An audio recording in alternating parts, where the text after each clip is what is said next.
সেটা আমরা আমাদের নিজেদের সারপ্রাইজ নিজেদের মধ্যে রাখি।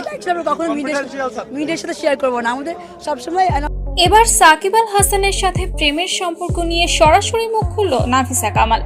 গতকাল এক সংবাদ সম্মেলনে নাফিসা কামালকে দেখা যায় সাকিব আল হাসান এবং তাদের গোপন প্রেমের সম্পর্ক নিয়ে কথা বলতে, যেখানে নাফিসা কামাল জানায়, সাকিব আল হাসানের সাথে আমার কি সম্পর্ক সেটা খুব শীঘ্রই মিডিয়ায় জানানো হবে।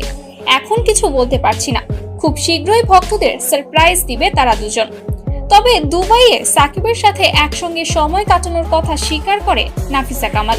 নাফিসা জানায়, দুবাইয়ের যে ছবি এবং ভিডিওগুলো সোশ্যাল মিডিয়ায় ঘুরে বেড়াচ্ছে সেগুলো সব সত্য, তবে সেটা একটা মিটিং এর ছবি এবং ভিডিও।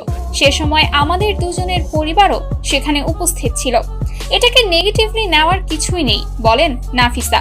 2 ম্যাচের টেস্ট সিরিজ খেলার জন্য সাকিব আল হাসান এখন পাকিস্তানে। দেশের মাটিতে প্রস্তুতি নিতে না পারায় সেখানে গিয়েই দলের সঙ্গে অনুশীলনে যোগ দেন সাকিব।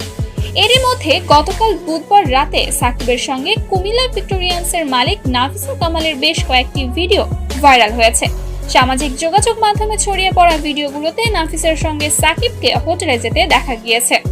দুজনে একসঙ্গে ঘুরছেন, কফি খাচ্ছেন, এমন কিছু ছবি এবং ভিডিও সামাজিক যোগাযোগ মাধ্যমে রাতারাতি ছড়িয়ে পড়ে।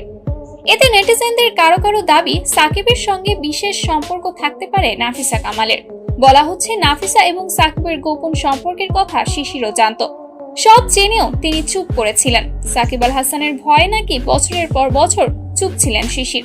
3 সন্তানকে নিয়ে মুখ বুজে সংসার করে যাচ্ছিলেন তিনি। সাকিব আল হাসান খেলার মাঠে ব্যাট বয় হিসেবে পরিচিত, এবার ঘরের মাঠেও ব্যাট বয় হিসেবে খ্যাতি পেয়েছেন তিনি।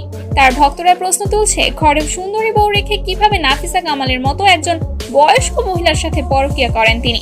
শোনা যাচ্ছে, সাকিব আল হাসান এবং নাফিসা কামালের এই গোপন সম্পর্ক দীর্ঘ 7 বছর ধরে চলছে।